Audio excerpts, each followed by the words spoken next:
जगला में जो करे वो करे रात के मिलेला सुकून खाके राजा जी के हाथ के अच्छा लागेला।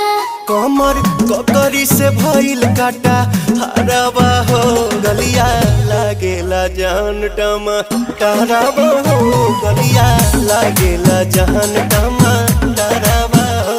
कहे तोर गया तुझको मैं पार करना अपने खाला पहले हम के खिया करना तबे भोल बा कमरिया मोर चाह करना तबे भोल बा कमरिया मोर चाह करना चाह करना।